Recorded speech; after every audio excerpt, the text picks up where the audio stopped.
Hey, what's up everybody? It's BDL44 coming at you with another video. I just got through watching highlights of the Utah Jazz versus the LA Clippers Game 5. And I was impressed by the Clippers. Really impressed. Reggie Jackson. That dude. It's funny because I've been mentioning his name a lot lately. In reference to the Thunder, his old days with them, and different things, but not as much about what he's doing right now. What he did tonight looked about as good as I've ever seen him play. He was sharp, he was hitting his shot, he was all over the place, he was aggressive, and he made sure that he made up for what Kawhi Leonard wasn't able to give them tonight. Marcus Morris as well shot the ball extremely well, has been all series. Really has made up for the scoring as well in that regard. And of course Paul George, who's playing like an all-star when you need him to at the most opportune time. He's coming through, and it's exactly what you need. So if you're a Clipper fan, you're excited. I personally think this might have been the greatest win they've ever had as a franchise, and I'm not trying to be sarcastic in any way, shape, or form, but when you consider what implications this game meant, the fact that it was on the road, the fact that there was no Kawhi Leonard, and they just got that information, and they still were able to come into this arena, a very hostile Utah arena, obviously in altitude, being that it is in Utah, and just flat out come out, withstand a hailstorm of three-point shots by Bogdanovich and everybody else on that Utah team, especially in that first quarter. Them dudes were so hot, it was ridiculous. And they managed to get hot themselves. You got to give credit to players like Terrence Mann, who came out there and really played hard, had a dunk on Rudy Gobert that none of us will soon forget. And just overall, we just saw a lot of team basketball from the LA Clippers. It was impressive. The Utah Jazz played well too. It wasn't like they sucked out there. But the fact of the matter is, they just could not play good enough defense, and they could not hold on to the ball. There's a lot of turnovers going on out there. Even when they had the lead early on, they were turning the ball over a lot and allowed the Clippers to get a rhythm of their own. And see, that's the story of the game. You're going to talk, when you see highlights of this game, you're going to see a lot of hit and made shots. I mean, it was a three-point barrage on both sides, from both teams, and you got to take your hat off to both squads for really leaving it all out there for Game 5. You know, I don't think the Utah Jazz should feel all that bad, to be completely honest with you.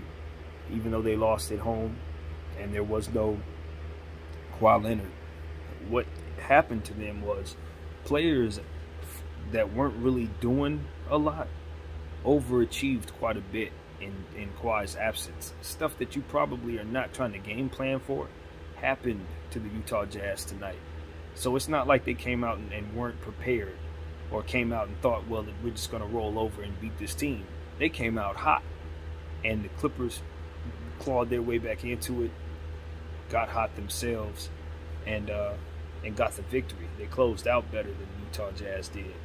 And I don't think Donovan Mitchell's 100% healthy. I know he was able to get some things going out there, but he wasn't himself.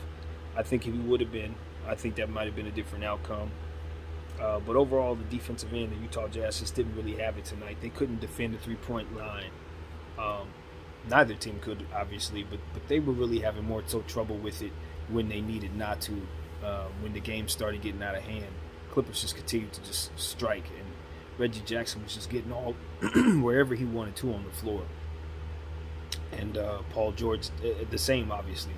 So when you got those guys playing that well, you just got to tip your hat to the players and tip your hat to the coaching staff. Ty Lue, you know, as I told you guys at the beginning of the Dallas series when they were down 0-2, I expect more out of Ty Lue. He's been through too many wars. He's been in too many situations for his teams to just fall apart the way that they have to start these series. And the one thing about these Clippers is, just like the Atlanta Hawks tonight, they keep coming back winning games that they're not supposed to win. No matter how improbable it seems to be, they find themselves able to claw back into these series and gain momentum. This is the second time they've done it, and last time they were able to close out the Dallas Mavericks. The series is headed back to LA, and they have a chance to close out the Utah Jazz. So I don't want to jump ahead of myself, but the Phoenix LA Clippers series, needless to say, is going to be something to talk about. But they got to get past Utah first, and I think Utah still got some fight left in them. I wouldn't be surprised if Utah takes this game here in LA and forces a Game 7. But the thing about the Utah Jazz is they just didn't look sharp tonight. Jordan Clarkson really played poorly.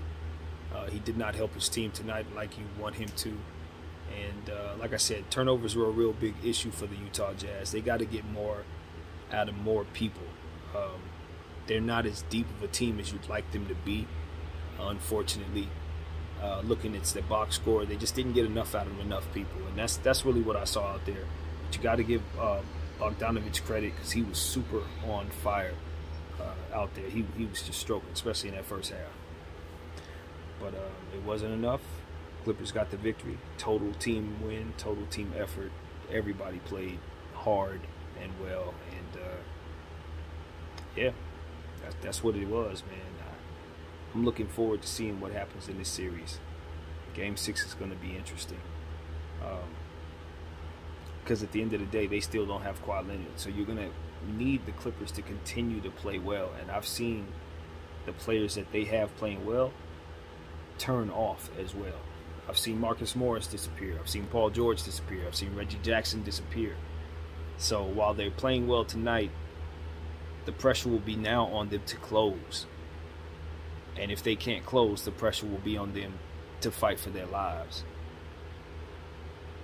There's still more to prove. There's still more to do. And that's what it really comes down to. So I'm looking forward to seeing what happens. My name is BDF44. Thank you guys for watching. I'm out.